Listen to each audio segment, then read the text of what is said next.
Hi students, I am Dr. Saroj Bugalia and my today's topic is pearl culture या हम जिसको कहते हैं मुक्ता संवर्धन। मुक्ता यानी हम अपनी भाषा में जिसको मोती कहते हैं। मोती हम सबको प्रिय होता है क्योंकि आभूषण के रूप में भी मोती काम मिल जाता है। सफ़ेद चमकीला जो एक गोलाकार संरचना होती है, ये एक बहुमूल्य रत्न होता है। प्राकृतिक रूप से अगर हम मोती को हम देखेंगे तो मोती जो है वो समुद्रों में मिलता है और ये ऑयस्टर्स जो होती हैं जिसको हम सीपी बोलते हैं, तो सीपी के में इनका जो है वो संवर्धन होता है प्राकृतिक रूप से।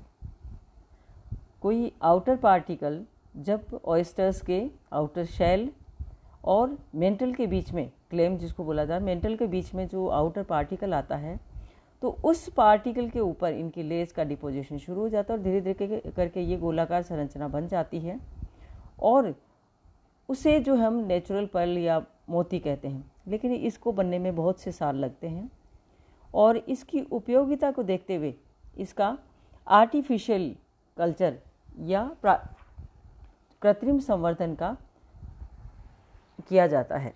सबसे पहले इसका आर्टिफिशियल कल्चर जो है, हिस्ट्री अगर हम देखेंगे तो इसका श्रेय जाता है कोकिची मिकीमोटो को। इनका आर्टिफिशियल कल्चर का जनक माना जाता है। टोक्यो में एक प्रदर्शनी में इनके बने उत्पादों को देखकर इनके मस्तिष्क ने उद्योग लगाना की एक कोशिश की और ये उसमें सफल हुए। पर्ल कल्चर का अगर आप स्टेप्स देखेंगे, किस किस विधि से गुजर के हम मुक्ता संवर्धन करते हैं, तो उसमें सबसे पहला आता है कलेक्शन ऑफ ऑयस्टर्स या जिसको कहा जाता है सीपियों का संग्रह। तो कल्चर करने के लिए सबसे पहले ऑयस्टर्स का कलेक्शन समुद्रों से किया जाता है।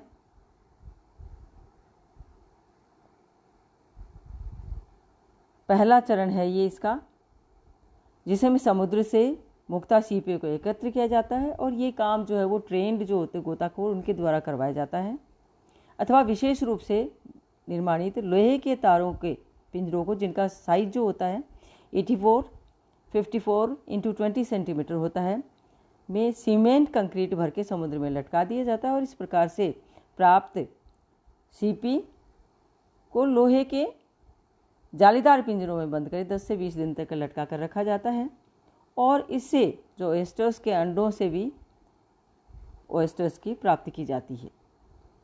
दूसरा इसका हम देखेंगे तो दूसरा इसका चरण आता है इंसर्शन ऑफ न्यूक्लियस या नाभिक का अंतर्निवेश। इस कार्य हेतु सबसे पहले ग्राफ्टेड टिश्यू की तैयारी की जाती है।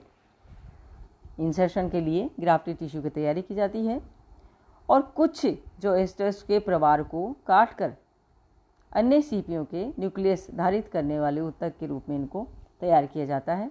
मैंने एक आपको पहले ही बताया जैसे कि मेंटल और उसके शेल के बीच में आउटर पार्टिकल आता है और उसके ऊपर डिपोजिशन होता है, जिससे पल्स का फॉर्मेशन होता है।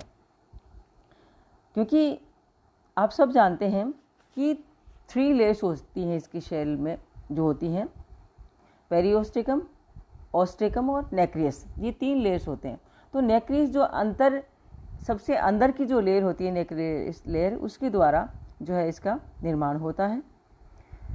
इसके पश्चात जो इंसर्शन हेतु नाभिक या न्यूक्लियस जो है, सामान्यतः कैल्शियम कार्बोनेट या सीप के कवच के महीन अंश को तैयार किया जाता है और जिन मुक्ता सीपी में ग्राफ्टेड टिश्यू रखा जाता है उन्हें खोलकर उनके फुट के पास की एपिथेलियम में चीरा लगाकर इस एपिथेलियल टिश्यू को